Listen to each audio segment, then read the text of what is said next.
Welcome. What's up? How's it going, Grant? Hell of a week of football-ish stuff. 813-90 Bubba, 813-90-BBBA. Give us a call.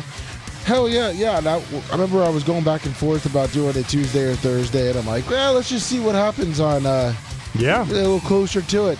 And then all of a sudden, what happens? A premier job like Michigan has a coach that goes off the deep end and kind of speechless about it a little bit. When I first saw it last night, I guess it was a little before the USF game, but we were heading over to go watch the USF beat College of Charleston, and I'm like, what's going on here with the Michigan thing? And it's fired with cause. So Yep. I was like, wow. And then, it starts coming out that, he is banging his assistant. Yep. And then found out, and it just kept leading down and got down worse and worse and worse. And worse and worse. And it's almost like, and then they started saying the AD was hiding it or covering it up and different things like that. And the worst thing is we've talked about the coaching carousel for a couple weeks. Yeah, since Franklin got fired, we talked about stuff before that. Yeah, About week 4, and all the big names are gone, and now Michigan is sitting there. A premier job, a top 10, top 15 job, I think conservatively. Every school, Michigan fans will like to say they're a top 5 job, but it's definitely a top 15 job. But most of the coaches, that possibly were going to leave, are definitely taken. Yeah. And I know they're saying there's rumors out there that they're going to go after, the Alabama coach, the Washington coach. Jed Fish would make sense, I think. And who do you think is, in your perfect world, the leading candidate for the Michigan job that's currently out there? They're going to – I know he still has a show cause, but Jesse Minter, the D coordinator of the Chargers, who is Jim Harbaugh's D coordinator, but he's about to be an NFL head coach in this coming off-season NFL cycle. So that's going to be the name that Michigan fans they would love. He's a amazing defensive coordinator, but I don't see that because he's this close to getting an NFL head job. And some people were saying, obviously, Michigan, they tried it one year with, what's his name from West Virginia? Rich Rod. And, that whole, he turned down Alabama to go to Michigan. Yeah. He had either. And didn't work, and they want to kind of stick to that pro-style type of offense. They went back to, So, and I believe that the Washington coach has ties to Michigan. He's a Midwest guy. Yeah. He's a Midwest guy in general. But that'll be interesting. Who knows because everybody, the narrative around DeBoer is he's not happy, which it's tough to follow Nick Saban. So, and also they're in the playoffs right now. Like they're in the playoffs. They're playing at Oklahoma next week. Is this something that's feasible? It's all done behind the scenes by Jimmy Sexton now. Yeah, pretty bad. The super agent. He does everything behind the scenes. Charlie Weiss, his last belt loop, says Brian Kelly will get a call. Brian Kelly. I personally think Brian Kelly's not looked at as, and like we talked about it, he's looked at as a dickhead. I think Brian Kelly, he's a good coach. I think Brian Kelly needs a year in the media and a public image consultant. Yeah, try to fix his image. Try to a likable guy, a little more likable, a little more human. I wouldn't say it helped really, but I guess it did in some eyes. Greg Schiano, when he left the Bucs, everyone considered him a dick. He did a little bit of TV. Yeah. I think it was the college. He's a very personable guy, actually. Is he? Yeah. Oh, that's surprising. When he's not a coach, yeah. Oh, okay. Yeah. He's no Raheem Morris personable. No. But, He's charismatic, and you can understand why he was able to recruit pretty darn well at Rutgers for a long time. And he's still doing pretty well. Obviously not doing as well as he has in the past, but Rutgers 5-7 this year, but they were Rutgers is not hiring a better coach right now than Schiano. They're probably not going to hire a better coach ever. Probably not. That's a job that I feel like he's got locked in because anyone has already tried it and they've failed. Yeah. Michigan's also going to want potentially Clark Lee, who just signed that extension. Yeah, that's true. a lot of people are saying Jed Fish makes sense. He was a offensive coordinator for Michigan, and he's really good with quarterbacks. Obviously, one of their number one priorities is going to be try to keep Bryce Underwood. Now, speaking of that, so I guess there's two things. So that they're in a bowl game. Yep. What's the chances that they still go to that bowl game, or are they not even thinking about that? I do not know. Because because the rule. What's the rule? What is the rule technically now on players transferring if your coach is fired? You can transfer the second the coaching change happens. So realistically, everyone on Michigan right now can go. I want to put a feeler out for any college, and leave at any point and don't have to go to a bowl game. I believe so. So does Michigan all of a sudden drop out because they don't want to have egg on their face? I think that when I saw this, I started looking at everything and I thought to myself, are they going to cancel a bowl game against Texas, which is that's too here in Florida too? Oh, yeah. I mean this Cheez-It Citrus Bowl. Yeah, that's a big game with two massive fan bases. I hope not, man. This stuff pisses me off with the opt-outs, and I'm fine with individual. I don't like it, but I'm fine and I understand it if individual players, when Leonard Fournette, who is going to be a top 5 pick, has an ankle injury all year and he opts out of the bowl game, that makes sense. Christian McCaffrey, same thing. You're a running back, but yeah, he's shown that he's kind of he was pretty injured. elite. Yeah. But there's so many opt-outs. And then for my school, K-State opts out of a bowl game. That's ridiculous. Now, did they do that because obviously the coach? Was it administration? Well, they do it for another reason too. Their NIL contracts don't include bowl games. You know what I mean? Yeah. So that's something that needs to be added to the NIL contracts, and the bowl games need to talk to the NIL people about, hey, included in there's got to be money tied to it because these are professional players. They're professionals now. Yes. So that's got to, it's really disappointing to see Iowa State and K-State opt out of a bowl game, then Notre Dame, who has opted out of bowl games before because they're extremely arrogant. But yeah, it pisses me off to see teams, because I still remember we went 6-6 my year at K-State, and I knew that we had 2 FCS wins. At that time, UMass was a FCS school, and our other, we played Tennessee Tech, and we beat them both. And Tennessee Tech was a last-minute replacement. They were not supposed to be an FCS school, you know what I mean? Yeah. And so we had to, our AD, I don't know how long before, but we just had to get another game. And instead of playing an FBS team, we played FCS. We tried to get a waiver to be allowed to play in a bowl game, and now people are opting out. And I was thinking the whole time, I was like, God, I hope we get it. One more game. It's fucking embarrassing that these kids don't want to play another game.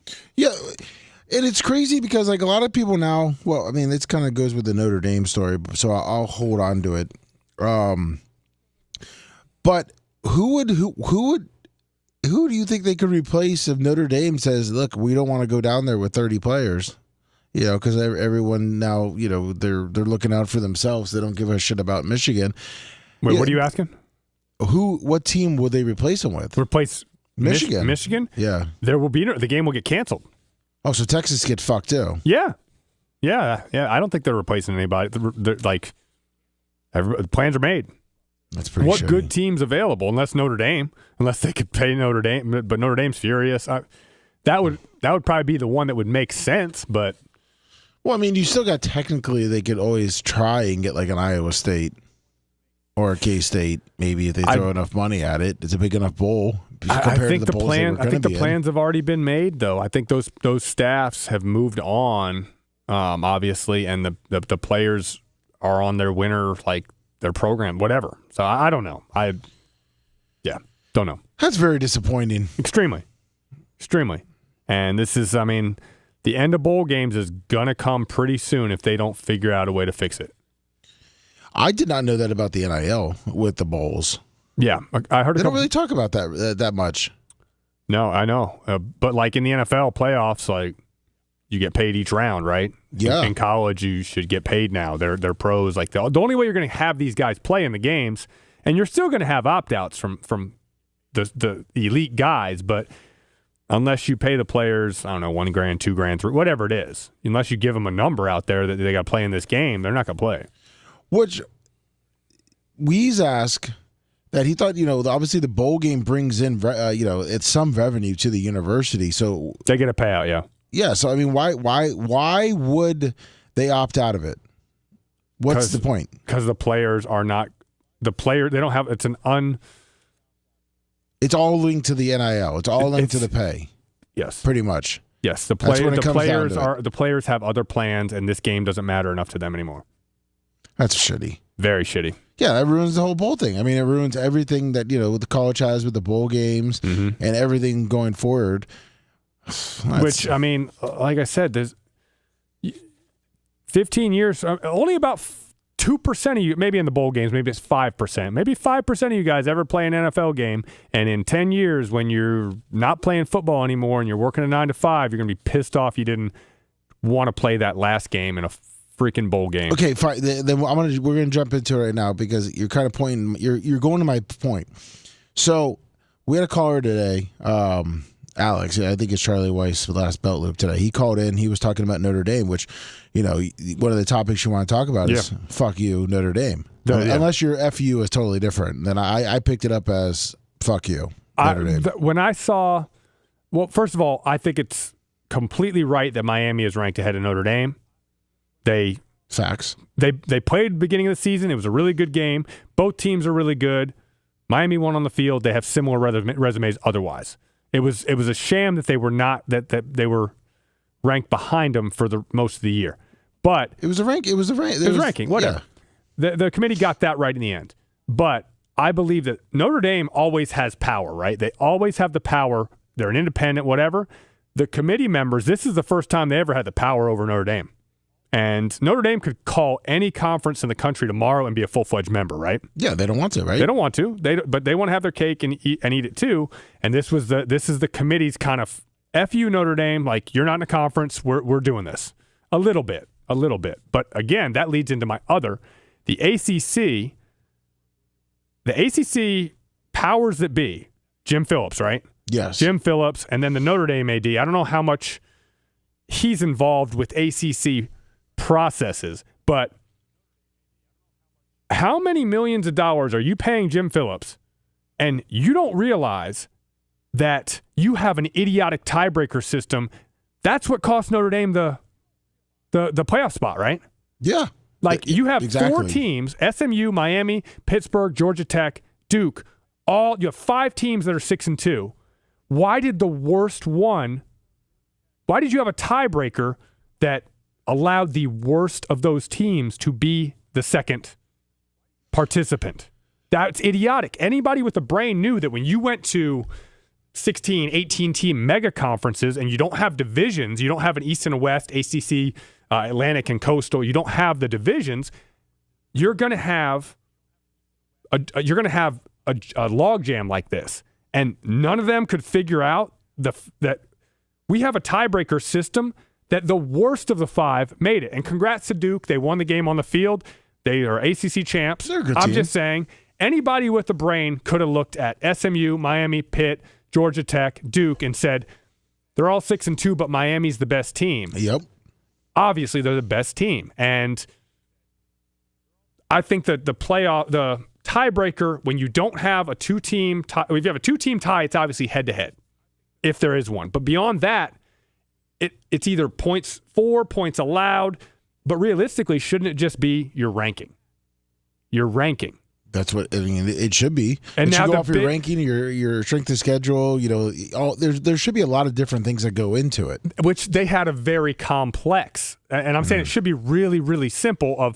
I don't care if it's a BCS ranking, a computer system, coaches poll, AP poll, but the worst of the 5 teams tied ended up in the conference championship because you have in this case, an incompetent commissioner that never even thought of this.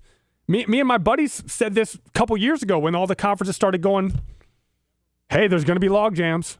Why did they get away from splitting up the divisions?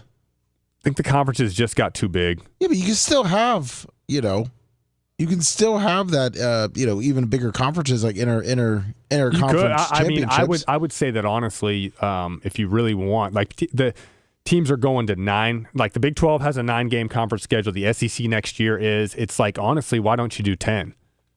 Like, honestly, but that's for another time. But I also say that that's what cost Notre Dame is a really good team. Definitely a top 12 team. Definitely a top 10 team, in my opinion. And they're not in. And it was because of the idiotic tiebreaker in the ACC. Which I agree, especially the way you had just explained it. The Notre Dame, like you said, Notre Dame, if we go back to Notre Dame, the Notre Dame AD going out and attacking ACC for not, fighting for them or him getting all this whole thing. And Notre Dame controls their fate. I mean, they made the decision to be independent. They made the decision to not go to a bowl game. And we had a caller, Alex, he called in and he said, well, it was a player's vote that they wanted to go to the bowl game. Right?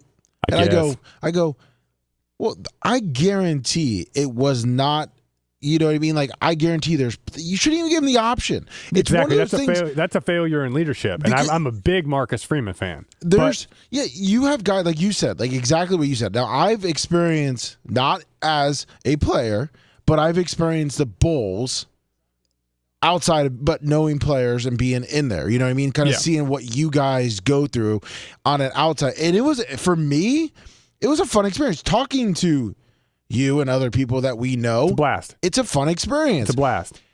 They're missing out on that. And I was saying, like, look, even like these guys that are maybe seniors and they're looking forward to, like, oh, I may go try out for an NFL team and I don't want to get hurt. Possibilities, right? You're missing out on that. But it's also freshmen. It's one final ride with your team. Yeah, but it's also the younger guys, like the freshmen and sophomores that maybe are just voting because it's the rest of the team. But it's like, they're missing out on it, and you never know. They could be, maybe next year. Maybe they get a chance to play in a bowl game. Maybe that's their opportunity to actually get into a game. Agree. And experience it, be there, and you know what? Maybe they impress somebody. Maybe they do really well. Maybe they shit the bed. Maybe they go, this isn't for me, and I quit. But I got that 1 year of experience. Yeah. I wish that I would have done a little something different, the year that I left. Went from USF and all the bounce backs that I did. And I wish that I would have stayed it through and actually probably just transferred. I mean, obviously long term, but I wish I got that experience as a player going to a bowl game. It's awesome. Like I said, as a player.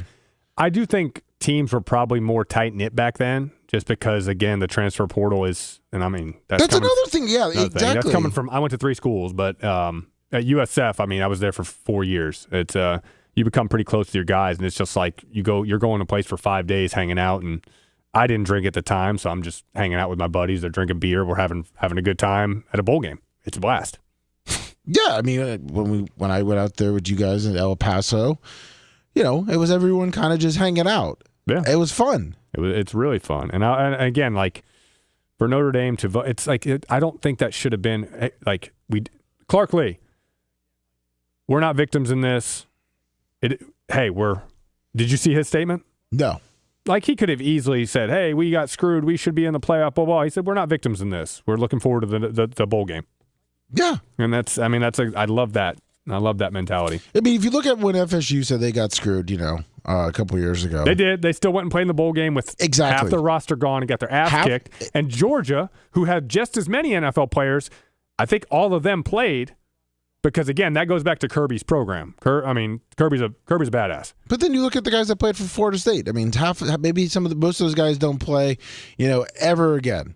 Maybe they don't sniff the field ever again. Maybe they impress though. It was the stars opted out. Jared Verse and all those guys. No, I know, but the guys like coming up and following them. You know what I mean? Like you got to see. They got to play against Georgia in the Orange Bowl. Exactly. Get their ass beat, but yeah, I mean, that's still pretty awesome. They got to play in an Orange Bowl. Just don't tell people to score when they ask. Well, listen, 10 years from now, when you say, hey, did you ever play? And you can go, yeah, I played. I started in the Orange Bowl. Yeah. I played against, Georgia. Yeah. You know what I mean? No one's going to give a fuck that it was 52-7, or whatever the score was. But you know what I mean? It's like. Yeah, you played. Notre Dame thinking they're just better than everybody. Notre Dame is a very entitled university. And they have a lot of national, they have a great history. And they run their own shit. Like there is entitlement on Notre Dame's part. A lot of it's earned because they are a brand that's big enough. They have their own TV contract. They don't need a conference. Almost every other school in the country needs a conference. They don't. And you know what? The NCAA, I guess you could say the college football playoffs said we don't need you. Pretty much. Well, I mean, they finally realized. I know the committee's excuse was we finally had Miami and Notre Dame. We finally compared them to each other, and it's like, dude, they both had 2 losses for a while, and they both like. You got to look at that. Yeah, you can't wait till the last week. I will say that they both played Pitt late in the season, and Notre Dame kicked the shit out of Pitt, who's a solid team, 8-4, and then a couple weeks later, I thought to myself, I think it might have been the next week where Miami played Pitt, and I was like, well, if Pitt gives Miami a close game, then I can justify that ranking a little bit more of Notre Dame ahead of Miami, but Miami beat the shit out of Pitt as bad as Notre Dame did.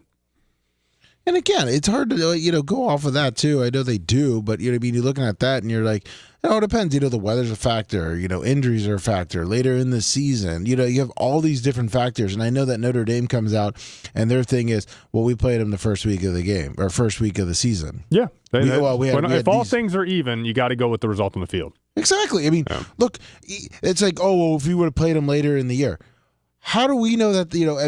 Listen, Miami was ready to go.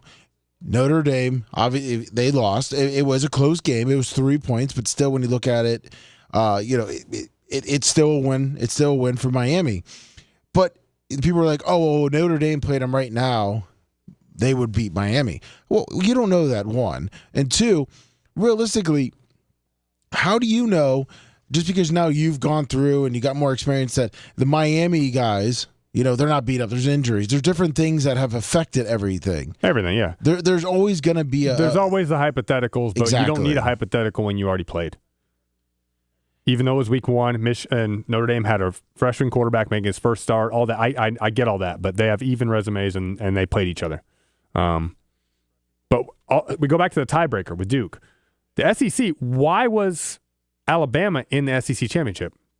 You had 4 7-1 teams, Lummy. Because they have what was the tiebreaker there? Whoa, hold on. Greg Sankey. Fix it. They were the lowest. It was Georgia, Ole Miss, Texas A&M, and Alabama. We're all 7-1 in conference. Oh, yeah. Alabama. I looked at their tiebreaker rules the other day, and it's common opponent. It's complex rather than ranking, because they almost screwed themselves out of a spot.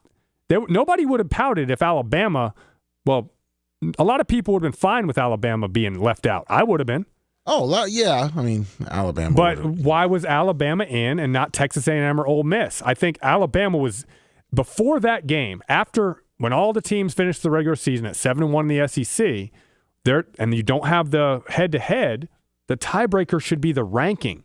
And that almost knocked an SEC team out, whereas if Alabama won the Iron Bowl 10-2, sitting there at 9th, they're standing firm. They shouldn't have been in the SEC championship. It should have been either Ole Miss or A&M. Yeah. And then but then then you go back to the fact that you're putting and I think that's where you almost need to have the BCS ranking. Yes, the BCS was the best system. Exactly. You have the BCS doing the rankings, so you have the computers. You don't have people's feelings on the numbers. Because my whole thing is early on, people are like, oh, man, look, Illinois is fucking 12th in the nation. And you're like, oh, Illinois. And then we watch, we talk about it. We watch Illinois. Okay. They're decent. But, they lose. Yeah. But they drop down just a little bit. And it's all about, the number at the beginning of the year because they want to keep them at a certain spot. So like when they, a bowl game or later in the year, it looks sexy, and then it helps these other teams that go in and play them because it's like, there's historical data. If you're ranked 13th and you lose to another ranked team, no matter how bad you lose, you only drop 3 spots or 4 spots, whatever it is. Like, yeah, I see what you're saying. But they need like the BCS. The BCS. If they're going to go by rankings, then they need to have a computer system that's unbiased. Exactly. There's a small human element in there. There's a human element in terms of ranking as well, and there was with the BCS, but it was a small part of it. But the BCS was the best. When I say the best system ever, it was the best ranking system ever, but it was only 2 teams. That was the fault. Yeah, it would be perfect. Not perfect, but it would be way better right now with the playoff system. Well, I have an even better model, and that's what. So if they're not going to do the most simple thing to do. Oh, is this your fix the playoffs? Fix the playoffs. Okay, let's hear Grant's way to fix the playoffs. Well, you have super simple would be BCS rankings. They're going to move up to 16. Everybody knows that, and just 1 through 16, right? 1 plays 16, NCAA tournament style. Yep. But I would love to see. We have everything's based on who are the best conferences. We have no doubt the Big Ten and the SEC are better right now than the ACC and the Big 12. Yeah, so those are your 4. Yeah, those are the 4. I would say we are here. If I'm the commissioner, 16-team playoff. SEC, you get 4 teams. Big 10, you get 4. ACC, you get 3. And the Big 12, you get 3. American, you're the next best conference. You get 1. And then the other 4 conferences, Sun Belt, Mountain West, MAC, CUSA, you guys combined get 1. So we'll leave that in a minute. But and when I say you have that's Big 10, you have 4 teams. So on conference championship weekend, I'm the commissioner of college football. I say, hey, December 7th, Big 10 commissioner, you send me your 4 teams that are going to make it. Okay, well, now I'm the Big 10 commissioner. I look at my standings this year. I say, I have 4 spots to fill. I have a choice where I'm going to put conference championship weekend. The only decision I have to make, Lummy, is are we going to play a conference championship game, Indiana versus Ohio State, and both of those teams are in, but we have a conference champ, and then beyond that, we have 3 plays 6 and 4 plays 5. Now, would you make it to where the conference? No, if you get picked and you play in the conference championship, then you get. That's what I'm saying. One, if you do that, if you choose that as a conference, like this year, the Big Ten could say, "Hey, we're going to do Indiana versus Ohio State, and then we're going to do a 3 versus 6 and a 4 versus 5. So 2 teams are in, and then we have 3, 4, 5, and 6 playing the same day as the conference championship as basically a play-in to get in the playoff. You can take it one step further. If as the Big Ten, I'll use the ACC or I'll use the SEC or I'll use the SEC. Yeah, I got their standings. SEC has 4 teams that are 7-1. I'm going to say SEC champ. We're deep this year. We go 8 deep. We're not having a conference championship. Georgia's playing Vanderbilt. Ole Miss is playing Oklahoma. Texas. We're doing. That's how we're doing it. We're doing one. Well, sorry. So you want to do you want to do them as a conference playoff? Yes. 1 versus 8, 2 versus 7, 3 versus 6, 4 versus 5. So your 4 spots is actually 8 spots on the last week of the season. And then you know where you're splitting hairs? Hey, who are we taking as number 8? Missouri or Tennessee? I don't know how you want to do that, but you're splitting hairs between the 8th and the 9th. But you have 8 teams, and now, hey, you win, you're in. And then I'm saying, well, if you have 4 available spots as a conference, you choose whether you're actually doing 8 or 6 because you might just choose to do a conference championship game. Does that make sense? Yeah, so you leave it, you pretty much leave, so you have your... Leave it in the hands of each commissioner of every conference of what they want to do. To bring your 4 best teams. December 7th, 8 a.m., Sunday, you tell me which 4 teams from your conference made... Well, you don't need to tell me because we already know. We saw the games yesterday. There were 4 games. So the commissioner, so it puts the power technically to the conference to then say, hey, here's who we have who have played, selected, whatever you want to call it. These are our 4 representatives. Yeah. For the Southeast and Conference. I'll give a great example of also the Big 12. Okay, the Big 12 commissioner. We have. Look at the Big 12 standings. Texas Tech 8-1, BYU 8-1, but they already played each other. And I'm the Big 12. I don't want to see that rematch. I would say Texas Tech, you're the conference champion, but we're going to do the 1 versus 6, 2 versus 5, and 3 versus 4. So we're having our 6, and the winners will move on. ACC, kind of the same thing. You can either choose to do 1 versus 2, both of them make it, or you do 1 versus 6, like that. That's how. And then for the American, if you're the American conference, the conference commissioner there, we get 1 spot. Hey, I'm going to take the last 2 weeks of the regular season, and I'm going to do a 4-team play-in to get in with my conference, or I'm just going to do Tulane versus North Texas. Whatever you want to do, it's your choice. Yeah, I mean, right there with the American, I mean, I would have loved to see, obviously, the 4 teams, Tulane, North Texas. The final 2 weeks of the regular, the Thanksgiving weekend and then the first week of December, you take those 2 weeks to sort out your conference. And the 4 lower conferences, hey, you guys figure it out. You get 1 representative, so it's little bracket right there. The highest ranked out of those conferences The smaller ones, the Sun Belt, the Conference USA? No, they need to play a little tournament themselves and be done by it's a 2-week tournament. No, are you throwing the Pac-12 in there? Not yet. What the fuck's going on with the Pac-12? They're adding a bunch of the best Mountain West teams next year. Are they? Yeah. Okay. So they're making a comeback. Okay. So they're just. Yeah. But anyway, that's my idea for yeah. college football. If you're not going to do the simple, hey, 1 through 16 rankings. And again, with my model that I just presented, Notre Dame is a part of the ACC, so it could be, hey, if Notre Dame finishes in the rankings, we're in that little play-in system as well. But you're talking, obviously, it's going to be eliminated. Well, technically, I guess then, when would you come up with when they play? Because obviously you can't have too many games. What do you mean? The conference championship week, you already have 1 play 2. Just have your other games that day. And then when do they? Okay. It's not a true tournament where it's not 8 becomes 1, 8 becomes 4. I know. I see what you're saying. Yeah. It's just whoever wins that game pops in set. So, let's say 4. That's just, I know the number, but 4 versus 8. So 8 would take 4th place, pretty much. That would be, equivalent to your 4th, one of the 4 teams. There's 4 games to decide your 4 slots. No, yeah, it makes sense. Yeah. I got you now. But if you as a commissioner wanted to do a true conference championship 1 versus 2, you could, but that cuts down on your 7th and 8th teams aren't in the play-in, if that makes sense. See, your theory works. The problem is now your theory would have been probably perfect. I'm looking for the pushback. I've been talking to my buddies all week about it. The pushback is this. You've already told me earlier, and this is my opinion. Maybe I'm wrong, obviously. But the pushback's going to be money. I mean, it's going to be the NIL. It's going to be what the players are. Now that you just They're said. in the playoff. None of these players are opting out of playoff games. You're in the playoff now. It just starts the week of the conference championships. Yeah, okay. Okay. Nobody's ever opted out of a playoff game. Yeah, okay. Yeah, I see it. I mean, I guess there is no real pushback then. I mean, because if you. Last year, how many postseason games did Ohio State play?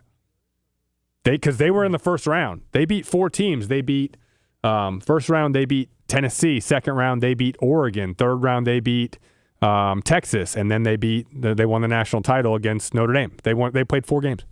And with 16, you're having 4 games also. And Ohio State didn't even play in the Big Ten championship last year. And I guess technically with that scenario, the TV revenue would be a lot more because you're putting better teams matching up against each other, and there's more on the line. I mean, let's just look at what would have happened in the SEC this year. I mean, who wouldn't have wanted to see Vanderbilt play Ole Miss? Loser goes home, winner goes to the playoffs. Who wouldn't have wanted to see Texas A&M plays Oklahoma? Winners in the, you know what I mean? Yeah. Who would not wanted to see Alabama play Texas? Georgia would have got a nice little, hey, we're ranked highest, we play Missouri. No, it makes a lot of sense, but for some reason it seems like the more you make sense. But that's the thing. They don't like they don't everybody. Want that. This year we had a really, really good Notre Dame team that's capable of winning the national title left out. Everybody, and we had a Vanderbilt team who is a great offense and capable of beating anybody, also left out. And I said it before the year. I was wrong. I didn't think a 10-2 team from the SEC would get left out, but it did. There's always expansion, and this is expanding to 16, which it already is. But within that 16, you're actually it's a 16-team playoff, but 32 teams are in that last week trying to get in. I'm so disappointed in my BYU team. I really jumped on that bandwagon. They got whooped again. Yeah, I know, but it's not as good. But we don't know again if Texas Tech is literally what happens if Texas Tech the only two. What happens if Texas Tech runs the table and wins it all? Whoops everybody out there. BYU should have gotten in. Exactly. If Texas Tech dominates. But even if they squeak one out, right? One out against Ohio State or Michigan, they're playing JMU Oregon winner. But what I'm saying is, this is hypothetically, yeah, they squeak out Texas Tech, but they still win the whole thing. Yeah, right? you would say that the Big 12 should have gotten 2. Exactly. Yeah, and it said, okay, so BYU, you're only 2 losses. I actually think the next best team in the Big 12 was Utah, but BYU beat them head to head. So, but right there, and so if you're looking at that, but even on your philosophy, BYU, Texas Tech are the two best teams in the Big 12. Yeah, they were. BYU ran their schedule. They beat ranked teams. They were good. They were legitimate top 10 team all year. And you don't see them crying. No, publicly that I've seen. Kalani Sitake handled it pretty well. He said, "At least put us in the graphic. At least act like you thought we had a chance." Yeah, it's like, but like the way you answered it, and I know, but it's like how everyone answered it because. Like I said, when people are fighting with Notre Dame, they're like, well, BYU should have got in too. I mean, they played a very competitive schedule. I believe their strength of schedule was harder than Notre Dame, I think. And when you say they're like, oh, well, they got blown out by Texas Tech, and you're like, well, that's the only two losses they've had. And they won all the rest of their games. And realistically, Texas Tech, who did Texas Tech lose to? Texas A&M, Arizona, right? Arizona State. Arizona State. Without their quarterback. 26-22. Without their quarterback, yeah. I think of Texas A&M. Yeah. But still, whatever. Again, we don't know what Texas Tech's going to do, so we're going to have to see. Whatever. It's all these hypotheticals, and you look at it, and you just say, fuck the Notre Dame. Like you said, fuck Notre Dame. That was with the committee. I want to say that legit. This is the first time they had power over Notre Dame. F you. Yeah, fix your shit. Yeah. Well, just the not fact fix your shit, but if you're gonna bitch, join a conference. Exactly. They all want Notre Dame. The committee is made up of a bunch of athletic directors who all want Notre Dame in a conference. Realize Notre Dame has the power, except for right now when we're making this selection. And so you're gonna make them pay. Technically, they did. I agree. Yeah. And that's where you come into the human element that you almost need a BCS. And that's where it all falls down. Everyone's complaints about the BCS are simply because it was two teams. But everyone forgets that. Everyone forgets that it was a great system. Yeah, but they forget. And you said the BCS ranking is still around, correct? I saw somebody put it out there, like, here's what the teams would be ranked with the BCS. Yeah, I mean, I can't imagine they just It's unbiased. Everybody, we all have bias. I have bias. But you want to try to recognize your bias and account for it, and that's what the BCS does. But I also will say, people all the time say, this is something that really always bothers me. And when they say, well, we got to get the best 12 teams.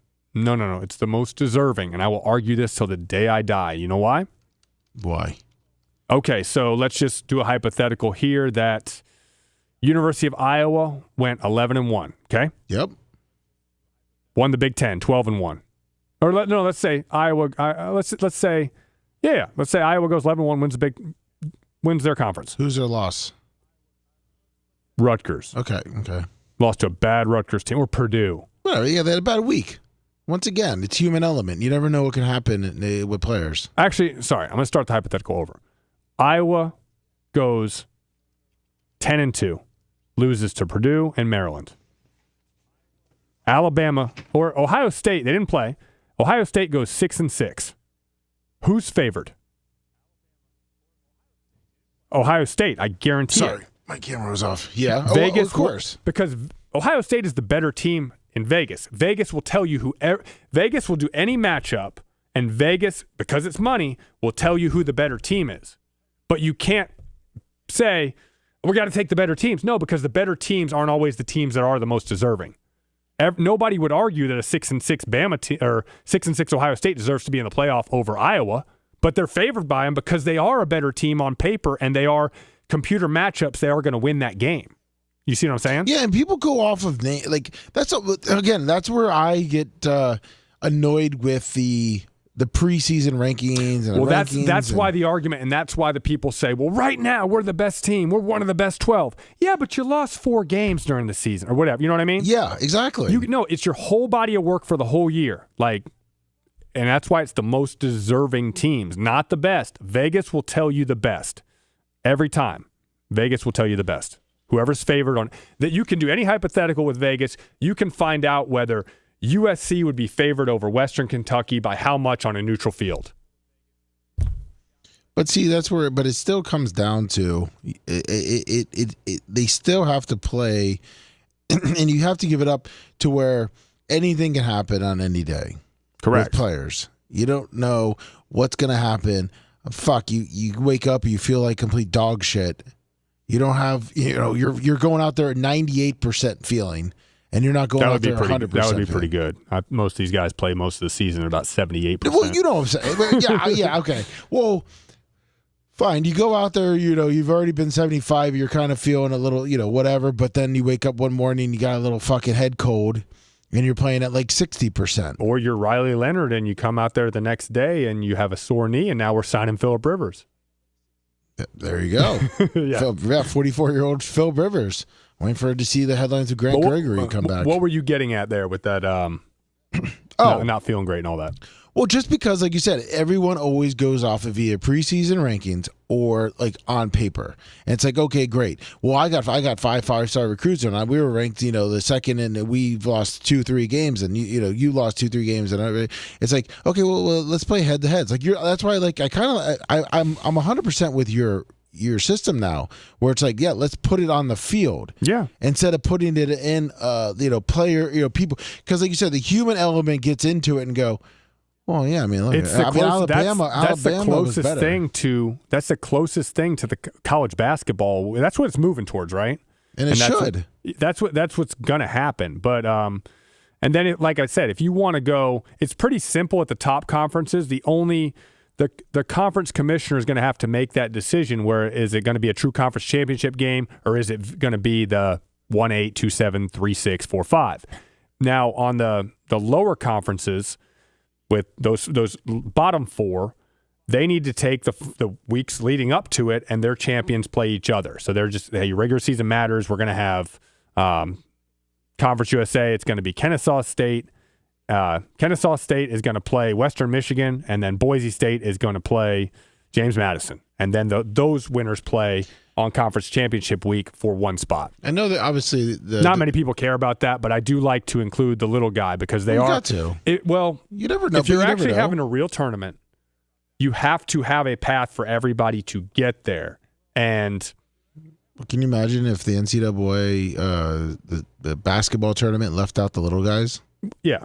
No, I know it's a different sport, different everything. Well, no, I'm just saying that you either need to have a path for these teams, like I'm saying, and that combines them all into one. You all get one bid total, or you just say, hey, you guys are going to have your own conference or your own national championship with the American and all those. You're going to have a group of 5 national champion, right?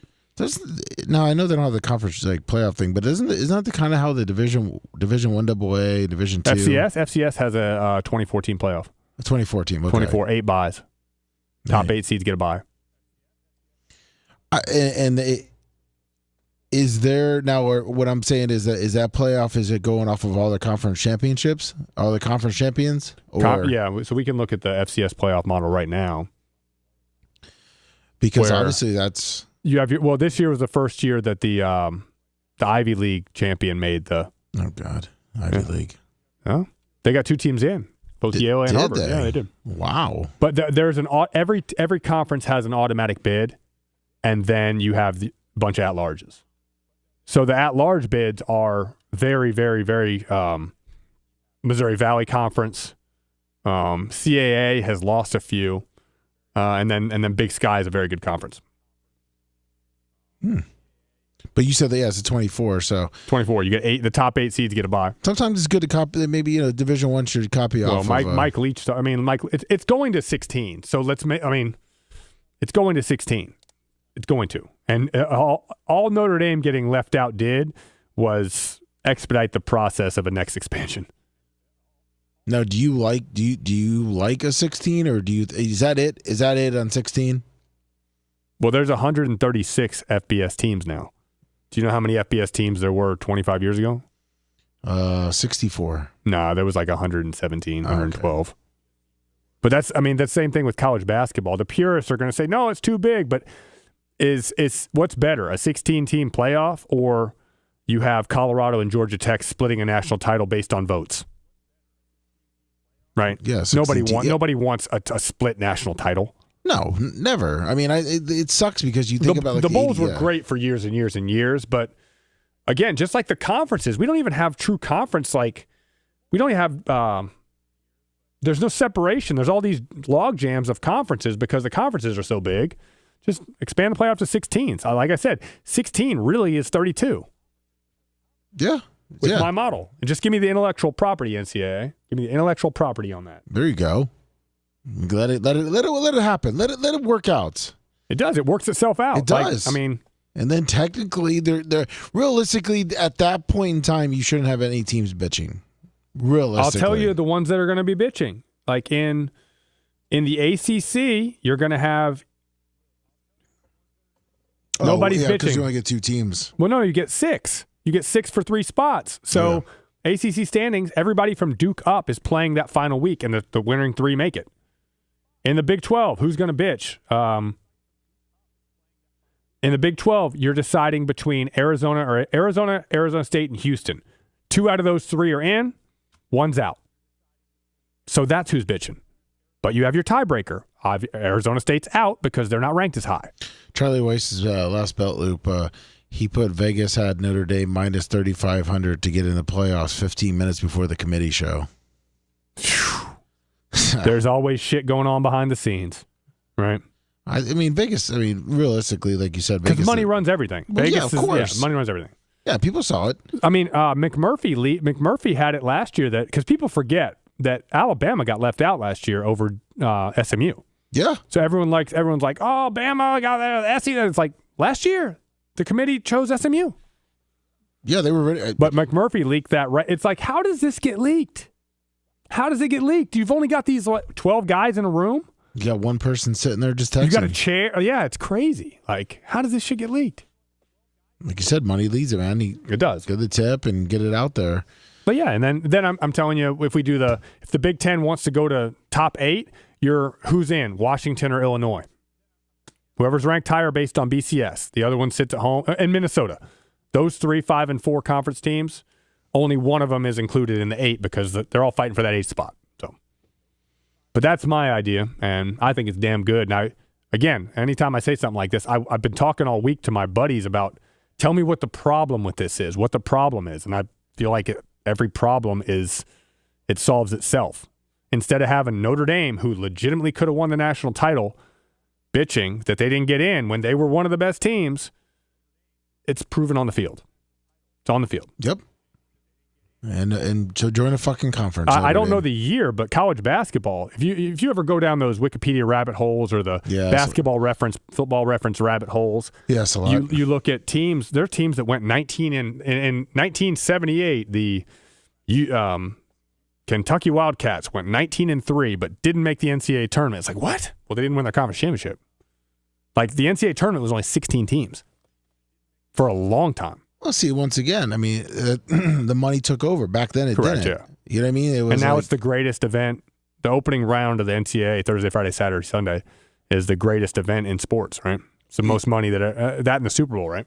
Yeah. I mean, 1 versus 16. That's what I was saying when you were saying about you can't leave out the little guy. And it's like, look at the fucking A-Sun. You know what I mean? Like, if you don't leave out for college basketball. If they're going to be, if you're going to say that this is the FBS, yes, all these teams, then you have to, just like college basketball, if you are a Division I team and you win your conference championship, you go. Yep. And you never know what can happen. Yeah. And most likely, almost every year, that 16, whoever wins between the Sun Belt, CUSA, MAC, and Mountain West is going to be the 16 and get their doors blown in by Ohio State or Georgia. But there might be that we're going to live to see the day when they don't. You never, just like when Boise State. But there's also going to be, I was about to say, there's also going to be a time where it's a Kellen Moore-led Boise State team who finishes 12-0, and they don't even, they had, remember when they played TCU undefeated? Yep. That was great. Yeah. Ended up like a 10-7 game or something, but there's going to be the times where, no, they're not the 16, they're the 6. Like, they are that good. Like, JMU this year, that Louisville game where I will argue they should have won that game. Where would they have been they would have definitely been over Tulane if they won that game. Would they have been the 10? I don't know. If they were 13-0 with the win over Louisville, the team that beat Miami, would they have been the 10 and Miami been the 11? I don't know. Whatever. Well, so Big E 7375, Hall of Fame West Virginia player. Notre Dame will join Big 10 or Big 12 I don't see them joining the Big 12. I don't see them joining the Big 10. They fit in the Big 10 because the Big 10. The Big 10 is they obviously have their rival. They play Big 10 schools all the time, but they have it in their contract next year. And you can ask Charlie Weiss's last belt loop if it's top 12, they're automatically in. But the contract it starts next year. Did you see that? Yeah. Yeah. So, well, hey. Again, they play by different rules. Notre Dame plays by different rules, and again, that's why I don't think they're gonna. They're not. They don't want to join a conference. They don't want to until join they actually have to it's. They're against the wall, and they're not going to ever make the playoffs or some shit like that. And my proposal does include Notre Dame, where if Notre Dame has it in their contract, where if Notre Dame is one of the top 4 or 6 ACC teams, they obviously replace based on ranking. Hey, we're replacing Georgia Tech with Notre Dame or whatever. You know what I mean? Yeah. It's very simple. So there you go. And then you got also your topic is McAfee. Pat McAfee? Yeah, I love the dude, but you can't coach kickers. Like, you're an awful kicking coach. You have, probably because you were so good at kicking, how many duck hook misses are you going to have in a row before you tell the guy? You need to find out, hey, Johnny, you're kicking. Have you ever kicked before? No. Oh, okay. Are you going to do a soccer style or straight on? You're going to do soccer style? Then you need to move to the side.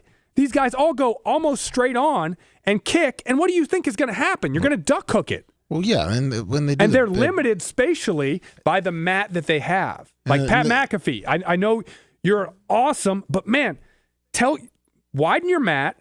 Tell the guys they need to go at basically a 45-degree angle because NFL, college, high school kickers have more flexibility in their hip, knee, and ankle, so they can be a little more straight on than the average person and still soccer style it.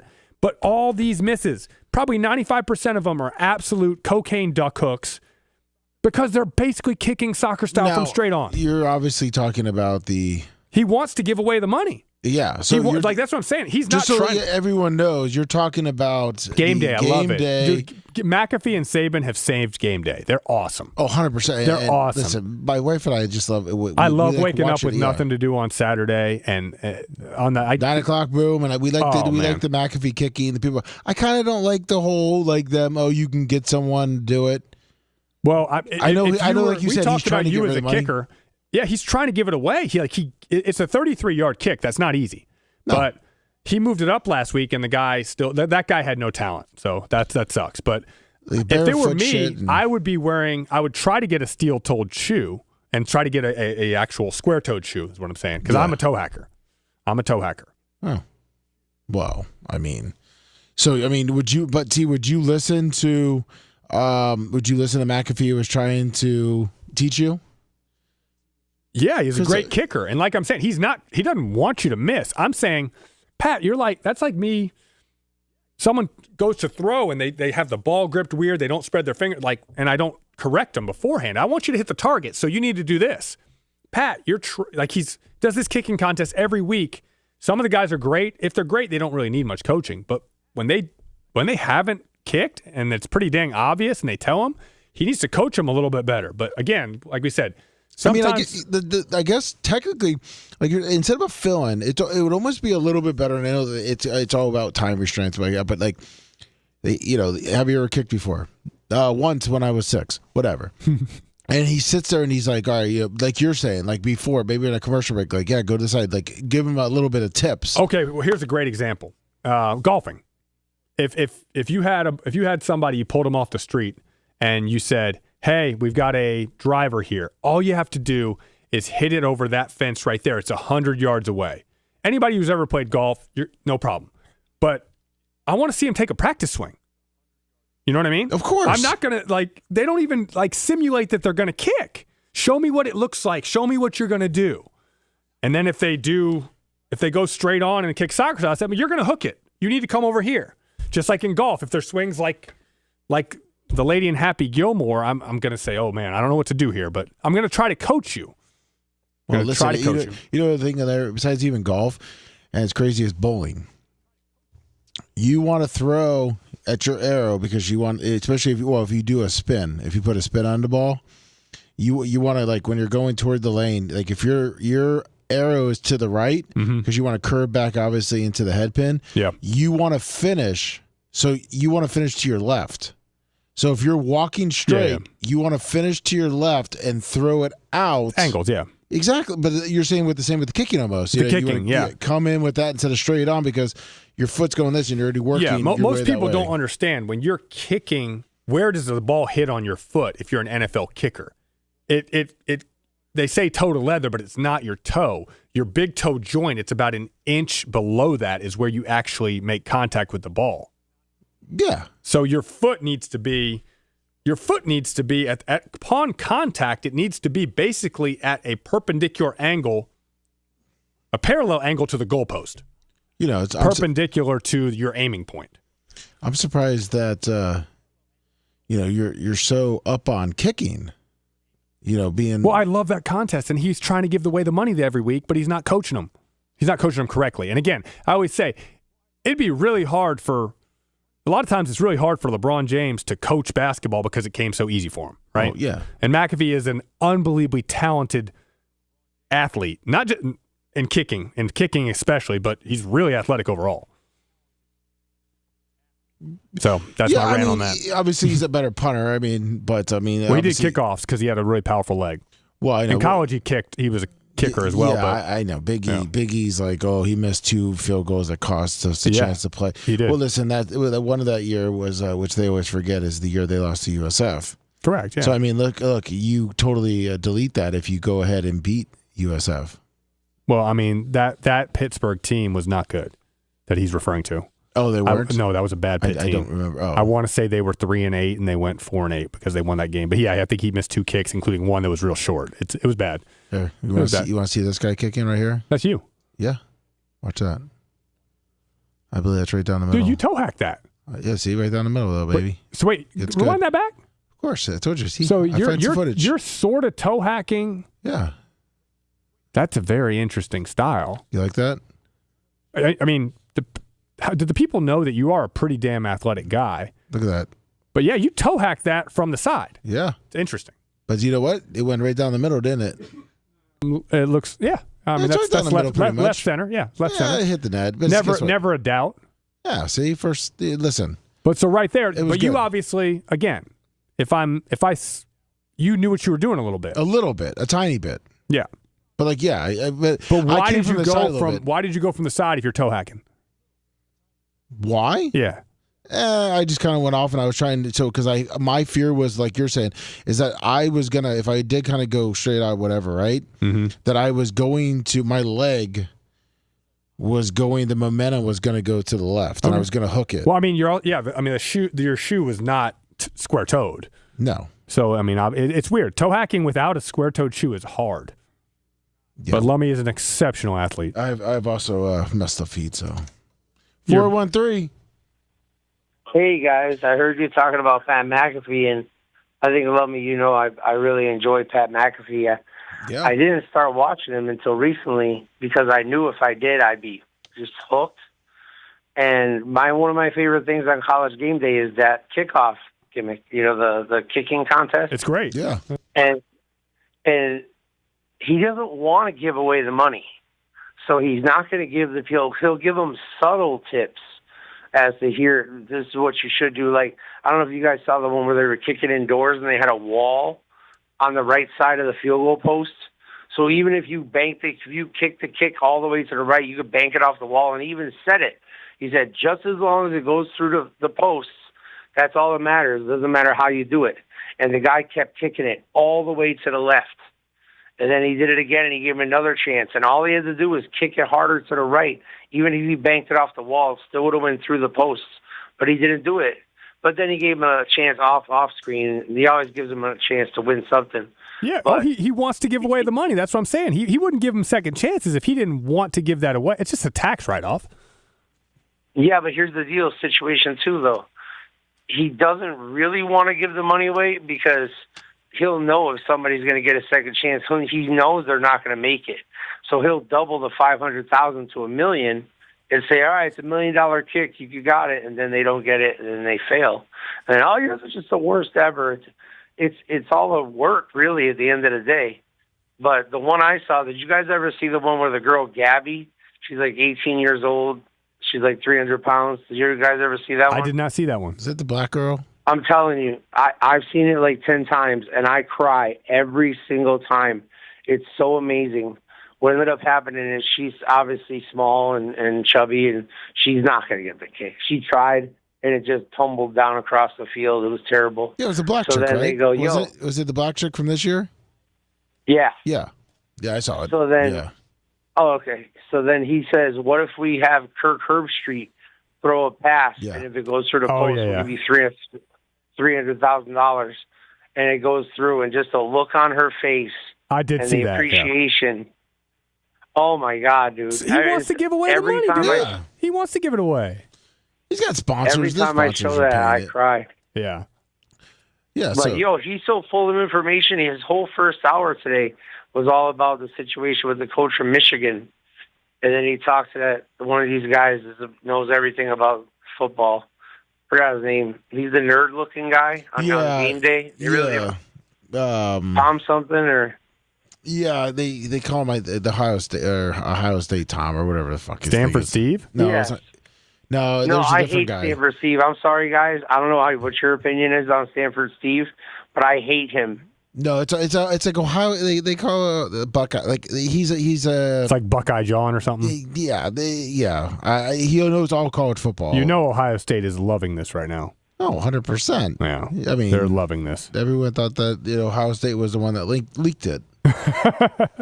Maybe. I mean, it's really not a bad. You got anything else for us, Joe? I was just saying that this guy laid his foot down and he said that there's no way we're going to find out anything today about the charges, about why this guy's being held, and any of that situation at all. No, we're not going to find out probably until next week. But on the flip side, I did read a story that Michael Jordan settled the NASCAR gimmick in court, and it's done. Perfect. Oh, he did? Okay, good. Good, Michael Jordan. Yep. All right. All right, Joe. I just want to finish with obviously tonight's game. What are we doing? Well, I think none of us are really happy with what we saw last week from the Bucs, but a Falcons team that's not good coming in here. The Bucs are going to get back on track tonight. I'm going with the Homer 27-17. There you go. And they got 4.5, right? The Bucs. I think so. Yeah, Is it 4.5 or 5.5? It might be. It might be updated to 4.5. It was 5.5. But I'm going to say the Bucs get back on track a little bit more offense, and 27-17. There you go. That's dope. I like the way it sounds. Thank you, brothers. Thank you. Take care, Enjoy Joe. the games. Take care, Joe. 713. Yeah, hey guys. Just wanted to call in. Y'all are doing a great show so far. Just wanted to put in my comment. I want to say my only gripe about the college football playoff, the whole selection part, is this weekly selection show that they have the rankings for. I just feel that it's either just building up too much drama and then having too much confusion for the very end. You're going to put stipulations in at the very end by using the whole scope of work, and instead, not using that in between. I just wanted to know your thoughts about that. Maybe get rid of the show altogether and just use the total body of work at the very end. Or just like y'all were talking about before, implementing a new system, including in it like the BCS used to do back in the day. Unfortunately, you can't get rid. Unfortunately, they're not going to get rid of that show because the show drives ratings. Exactly, and I 100% agree with what you're saying that the week to week it's dumb. Just like the preseason rankings are dumb, realistically. It's dumb. I agree with you 100%. Thanks for the call. It's dumb, but it does draw a good rating, so they're not getting rid of it. Now, preseason rankings, the preseason rankings are stupid. It's all about, hey, week one they got big name schools, but it's like it's number 3 versus number 5, and it's like, oh, number 5 is gonna beat number 3, but number 3 is going to drop to like 8 or whatever it is. Yeah, Clemson, LSU. Yeah, and then it's like K-State, Iowa State. And maybe, like Clemson, like they're not that good this year, and they just start fading. And obviously they'll lose out, but in the beginning, it's like you see them drop. A lot of people had Clemson number 1. Yeah, I got an idea. Because once again, I was on the hype train. It's all about the paper. That's how they look. But have the rankings start at week 4. week 3. Yeah. You know what I mean? Like, let them play a little bit. Let's see what they're made of. Yeah, I've heard that as well. Have the rankings start in week 4. But again, you like knowing who's ranked where you can, that helps, again, money. Yeah, that but helps drive. you have the rankings, but you don't have a hard ranking. Correct. It's very soft ranking, but it is good to have, hey, we got the number 16 USC Trojans coming into town. Like that's a big draw. The top 25 matchup. You can have it, but that does not have anything to do before the rankings. I think the rankings preseason are with the transfer portal. It's worse than ever now. It's because these teams are turning over half the roster. Yeah. So yeah, I agree with that. It's tough. Yeah, very tough. Absolutely tough. Let's jump into. Let's switch it up because I figured we don't need to talk. We don't need to talk college football anymore. We got that's what I was going to week. say. We could do that next week when we'll go right the to playoffs NFL. And you got the bowl games. I know obviously USF versus Old Dominion is coming up, but I mean, look, Old Dominion's quarterback is really good, and he's not playing. He's already transferred. And neither is Byron Brown. Who's going to be technically coaching the. I saw that. I get it. Exactly. He's worth a a lot of money in the portal. So. Yep. And I totally understand it. Yep. So we'll skip thank you for your service, Byron Brown. You helped bring the program back, and when we win the conference in the next couple years, you were a part of building it. Yep, and thank you. Thank you. And good luck at Auburn. Good luck at Auburn, man. I'll root for Auburn. Yeah. I think it's probably a 99% he goes there, but you never know. Maybe Miami wants him. Yeah, but Auburn has enough money that they're going to want to splash. He should go to Auburn. He should go play in the system. Like, you don't have to change it. You go play that. I kind of know, and I'm pretty sure he has the same position with Auburn that he had at USF, the NIL, Warsaw. Yeah. And they're going to throw. They love Brown. They're going to throw the money at him. They should. I mean, the market value for him is about $3 million, and he'll get it all day long. Auburn has deep pockets. They do, and that's why he went there. Not Byron Brown, but yeah, Golish and them. We'll skip to Atlanta to Tampa because I got a couple questions on players coming back. Unless you want to talk about that first, but we can talk about that last. Talk about that last. Yep. All right. Cool. Cleveland, Chicago. Man, Shedur's playing pretty well. Yeah. What's your take? All right, I haven't watched much of it. Okay. Have you watched Caleb Williams? Yes. What's your take on Caleb Williams? Incredible talent, huge arm, great athleticism. The big knock on him is that he doesn't complete a high percentage of his passes. He plays too much from outside the pocket. He's still really young. He's a really good quarterback. It's funny because last year, the end of last year, they made a mistake drafting him. They should have taken Jaden Daniels. Do you still say the same thing now? Jaden Daniels is about $142, so everyone kind of said Jaden Daniels is going to get hurt, right? And he's been hurt all year. He's still really good. But Caleb Williams is a very, very, very talented quarterback with a really good head coach. They're going to make the playoffs. They're going to win this game.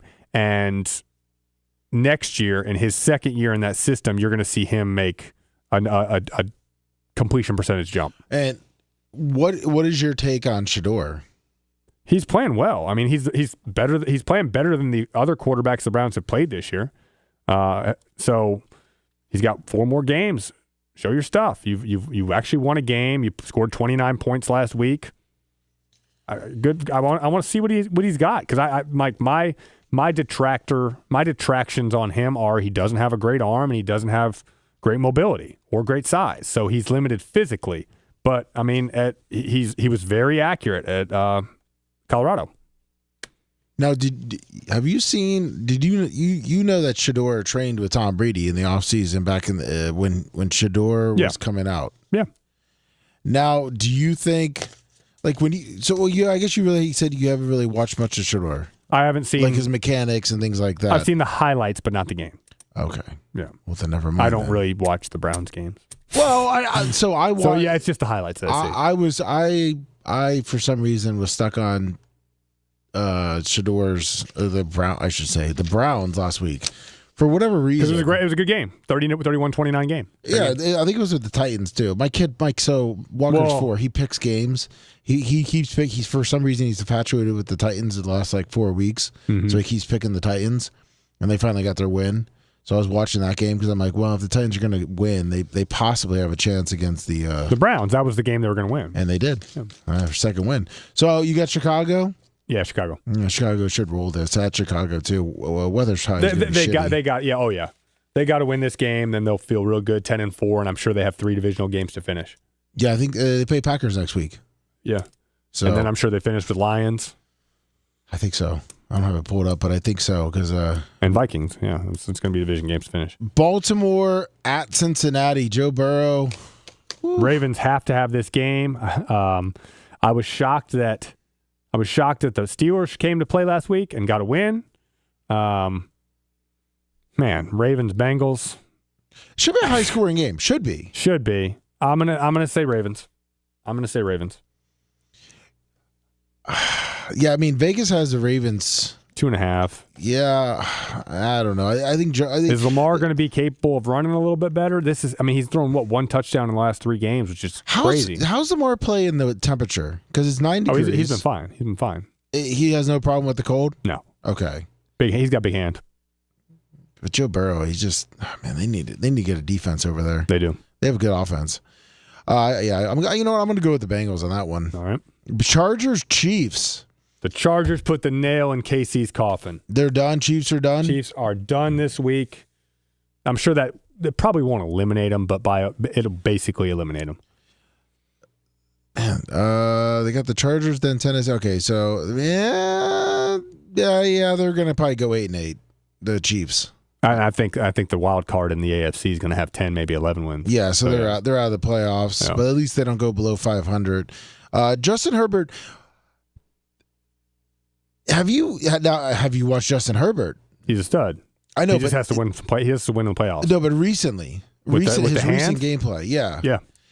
Now, is that pretty much what's affecting him? Because I mean, it looks like he's uncomfortable and everything. He's very uncomfortable. Now, what is going on with his hand?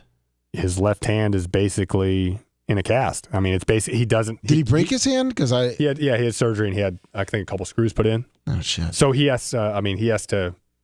Handing off is tough.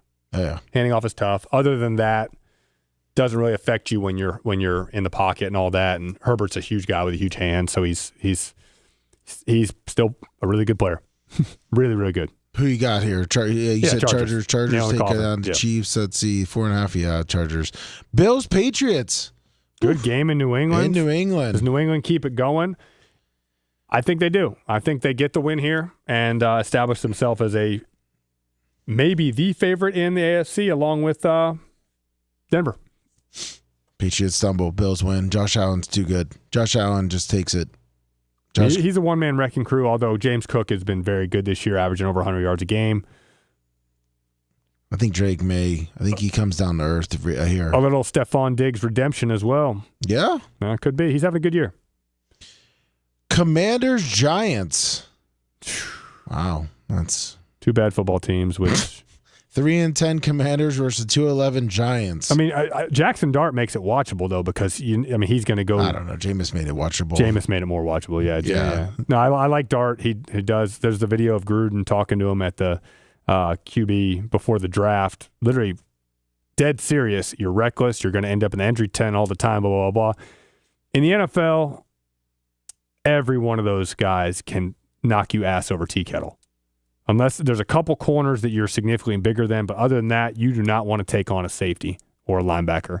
And he doesn't. I had some people ask me about that the other day about just in college, the angles. When you're going to the sideline, you think you have that extra quarter of a second to get out of bounds. Not in the NFL because the guys are just faster. You're both going to the same spot. You need to get out of bounds 3 yards before you think he's going to make contact with you because in the NFL, the only guys on the field that don't run 4.7 or better are the D tackles. Everybody else can freaking fly. And they can hit. And that, like, when that guy that knocked him, like I said, ass over tea kettle the other day, didn't even know who he was. That's just a normal NFL linebacker. Yeah, that's definitely scary. And then you got this one with Mariota. Who do you got in this game? Giants. I'm taking the Giants, yeah. Yeah, the Commanders are just definitely falling down. Yeah, I'll take the Giants. Raiders, Eagles. Philly gets back on track. 12.5 is a huge number. Philly fans, if that game is remotely close, how many boos are going to be coming out? What? Well, first off, they need to fire the offense coordinator, which would be the third offensive coordinator. Yeah, I mean it hasn't been good. The other day it was actually a little bit better, but they had 4 turnovers, 5 turnovers, 4 picks. How's your boy doing? Which boy? Brown, AJ Brown. Yeah, another good game, man. You didn't hear shit. Yeah, exactly. 3 games in a row. He's had 3 really good games in a row, and he dropped 2 touchdowns, 2 long ones too. But Hurts threw 2 very nice deep balls. But the ball's going to him, right? Yeah, he's good. Yeah. How do they do the last 3 games? Fantastic for AJ Brown. How about for the team? 0-3. Okay, there you go. Something's got to change. But he's being a good teammate now. Yeah, great. Yeah, great teammate, great. And you know what? They're losing, and luckily they're playing the Raiders and Pete Carroll, they're lost. The Raiders are lost. Raiders are a bad football team right now. And they're going to get worse. And go Jacksonville, to New York. Jacksonville's 11.5-point favorites. They're playing great. They're at home. They win this game. They're in a great, great spot to make the playoffs. They got to beat the Jets. Got to beat the Jets, and they will. I think it's going to be closer than people expect. I think it's closer than Vegas says. The Jets have lost quite a few close games. Yeah, I think I actually like the 13.5 points for the Jets. That's a lot of. 2 touchdowns in the NFL is a ton. Yeah, and it's not like the Jaguars are the greatest team ever. The Jaguars they're winning. Look at Trevor Lawrence's numbers. They're not that great. No, they're not at all. And they've gotten back to running the ball well with ETN, but Trevor Lawrence 18-11 in the NFL right now is probably bottom third. Again, you got to give credit to Liam Cohen and the rest of the coaching staff for winning with this unit right now. Look at the majority of their wins, minus the Carolina. You got a 7-point game against Houston, a 5-point game against. Yeah, they've gotten blown out a couple times, but they've won a lot. But a lot of their games. wins, recently, but they've had a couple blowouts in their favor as well. Yeah, but Vegas right here, 30-29. So they're capable of keeping the games close, which I would take the Jets. Cardinals, Texans. Texans are playing great. They've got the best defense in the NFL. Okay, now let me ask something. Here's a fantasy question from Ashley. She's got Goff or C.J. Stroud. Who are you starting? Lions are playing the Rams. The Rams are playing the Lions? Yeah. So Jared Goff, but Jared Goff's so consistent, but the Rams are so good. But then you have C.J. Stroud playing the Cardinals. Would you go with Stroud? Would you go on? It's in the playoffs of fantasy, or do you stick with your probably going to get you 15, 16 points? I like the consistency of Goff. So stick with Goff. Stick with Goff. Amon-Ra was back last week. Looked good. Get the ball to Gibbs. Hopefully for your what's her name? Ashley, my wife. Ashley, hopefully they get some passing, some receptions for Gibbs. That's obviously great for the quarterback, and that's one of the most electric players in the NFL. But I would take the consistency of Goff. So here you go, Cardinals, Texans. Though, who do you got? Texans. Come on, you don't want to jump on the Brissett? 9.5 points. You know I love Brissett. 9.5 points. I'm taking. I know. You're taking straight up. These are straight up. I know. I'm taking. I just saw 9.5. I'm like, holy shit, 9.5. I'm taking Arizona with that. Exactly, just like the Jaguars Jets. So it's this one actually is a lot easier in my opinion to bet on the Cardinals Texans. But yeah, Texans will win that straight up. Cardinals lose. Packers Broncos. Another good matchup. This is a really good game. I got Green Bay to bounce back actually. Bo Nix has one of his up and down bounce games. back. They beat Chicago, but yeah, Bo Nix is the Bo Nix experience, right? Yeah. But Denver's a really good team. I just have Green Bay winning this game. In Mile High. Yeah, in Mile High. Let's ride. Lions Rams. Lions. 4, 5, 6, 7 weeks ago, this would have been like absolutely amazing game. The Lions have rotated wins and losses now for like 6 or 7 weeks in a row, and I think that trend continues and they lose to the Rams.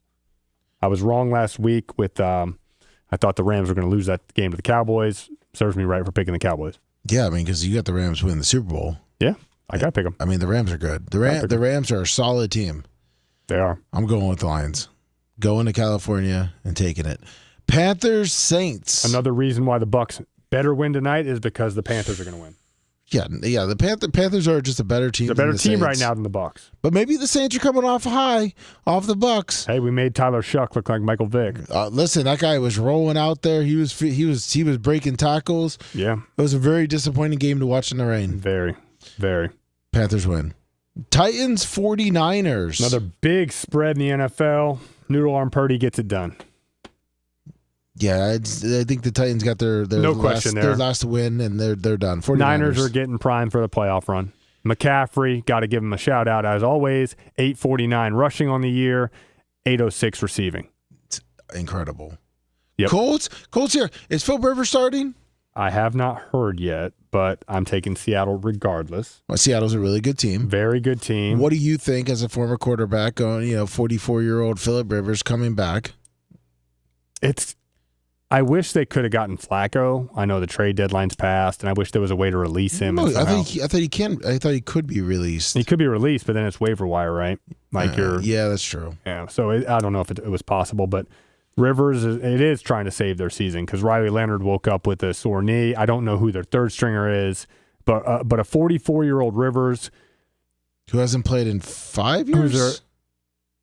Who's there? Brett Rippon. Yeah. Okay, Brett Rippon's been around a little bit too. He's played for a while, so there's the experience factor does matter. He will be able to get him into the right play. Will he be able to get the ball to the receivers? I don't know. It's pretty much by the end of Rivers' career, he didn't have a great arm. No, but all he's really technically, there's probably going to do ding and dunk. But he can diagnose. He can diagnose what you're doing. And you got Jonathan Taylor back there. Correct. Yeah. I mean, that's all realistically you need. Mm-hmm. So it's going to be a big Jonathan Taylor. So you got Seahawks no matter what. I do. Yeah, I mean, the Seahawks are rolling right now. Bucks got lucky on that win. Yep. Vikings, Cowboys. The Cowboys 6-6. I got Dallas. I picked them a lot. I got to roll with them to finish the season strong. Cowboys, they play really well at home. They do. Dak's record at home is like 75%, something like that. Yeah, Cowboys are going to roll this. Dolphins, Steelers. Still don't like the Steelers. Dolphins are winning this game. Continue their hot streak. Yeah, look, Tyreek's down, and guess what's happening? Yeah, they're winning. The team's better. Kind of like got to get to the Bucks now. AJ Brown, if that would happen. Yeah, Bucks. So I picked for my man Joe 27-17, right? Yes. Tampa Bay, but I had some buddies ask me the other day, just what is wrong with the Bucks? And the Bucks are the lowest. The Bucks are generating the least pressure in the NFL, despite blitzing the most. They got JPP now, though. Yeah, he hadn't played in 3 years. He barely played 3 years ago. But you're blitzing the most, but you're generating the least pressure. That's bad. You've got Benjamin Morrison's coming back today, but you've got Tyke Smith, I think, is out, so Izzian's going to be back there. Izzian's better in the run game than he is pass game, but you have a defense that can't generate any pass rush. Nope. Kickoff unit's been bad all year. Special teams has been that unit. They had a pump block that cost them the game against Philly, and their kickoff team can't cover anybody. So you've been bad on special teams. Kicker's been great, though. And so right there, you have bad special teams. You have a defense that's gotten worse all year, and you have they can't generate a pass rush, and you have an offense that I think we talked about Kevin Patullo with the Philly earlier, right? Yes. The Bucs had two phenomenal OCs the last 2 years, and this guy's not as good. I mean, no, but there has been a lot of injuries. There has been a lot of injuries, but also I don't think the play calling has been as good. I think we were very blessed the last 2 years here in Tampa to have two really good offensive coordinators, and this guy's not as good. It's very vanilla. Yeah. And this is the thing is, and this is what's going to suck. You're saying about the pass defense or the pass rush. Yeah. Kirk Cousins' main problem is if he has pressure. Correct. He doesn't play as well. You give Kirk Cousins a little bit of time back. Kirk Cousins has torn up the Bucs. Yeah. I mean, they don't have London, who's a really good receiver.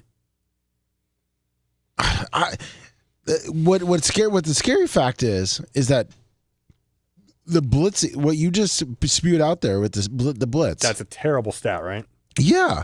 I did not, going to the games and watching it, I did not know that they were blitzing as much and not getting that much pressure. I thought Bowles was playing conservative prevent all day long. Well, but when they do blitz, it's requiring a blitz to get home every time.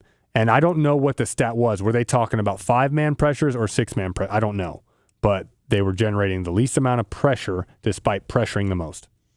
And obviously, the best the Bucs defense has been is when their front four gets pressure. Yeah, naturally. And Cansey's hurt. Again, injuries are part of it, and this team has not been as good, but they got 4 weeks to fix it. I still have faith.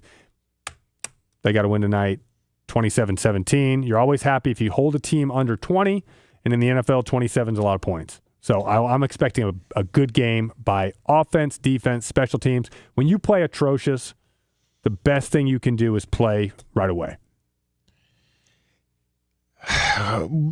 Do they focus now? Does Mike Evans get I think Mike Evans is off the IR.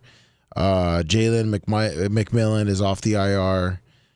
How much do they play today? I have heard that McMillan is still not going to play today, but I've heard Evans is going to play. But they're just off. Yeah, so now, if you how much is Evans going to play? Coach Gregory, how much are you putting Mike Evans out there? I'm not putting him out on the field unless he's full go. And if he's full go, play him. Play him. So play him. He normally probably plays 65% of the snaps, right? You were going to put him 65%. Yeah. Now, do you think that's 40 plays, right? You're going to play a 60-play game? Now, yeah. So are you now saying now put your quarterback hat on? But it also depends on what personnel you're in. I mean, how often you can have Godwin's a bit. Do you want Godwin in there on the single receiver sets because he's a better blocker? I don't know. I mean, but if you're healthy, play. Yeah. Okay. So let's say he's in. He's healthy. Now, you as a quarterback, Mayfield, are you now? Is it in the back of your mind to? Do I want to? No, are you go thinking through your of reads? You go through your reads. If Evans has the one-on-one matchups, you go to him. Doesn't matter. You're not even thinking about hey, let's not push Evans. You don't have that time. You don't have time to think. No, I'm saying in your mind going into it, like, hey, you know what? I'm gonna kind of stay on. He practiced some this week. If he looked like Mike Evans, I'm treating him like Mike Evans. Okay. Well, there you go. Bucs win. 28-24. Bucs win. That's what it is. 28-20. All right, you got a high-scoring game on a Thursday. Yeah, because I think the Bucs defense is atrocious. I think it's absolutely atrocious. Kirk Cousins is going to pick us apart, but we're going to have that one turnover. We're going to have that one stop that's going to change, where it's going to be a difference maker with the momentum, and the Bucs are going to win. I hope you're right. I hope I'm right too, trust me. Next week, we'll talk some college football. Yeah. The playoff matchups. Can't wait. Yeah, playoffs, a little bowl games too. Bowl games of some teams that want to go in and play it. Want to go play football. Exactly. And people pepper me back with the counter arguments to what I am laying out there in terms of my playoff format. I want to make that a short, get that out there and see what happens. See if anyone can counter you. Let's see what happens. Thank you, Grant. Thank you, everyone. We are back tomorrow morning. Bubba's out of town, but to Seth, Gene, myself, Macho Man, right here, 6 a.m. So check us out, youtube.com/the Bubba Army, or wherever you listen to us. Check out Bubba Army Store, Bubba Army Shop, BubbaArmyMerch.com. Thank you, everyone. See ya.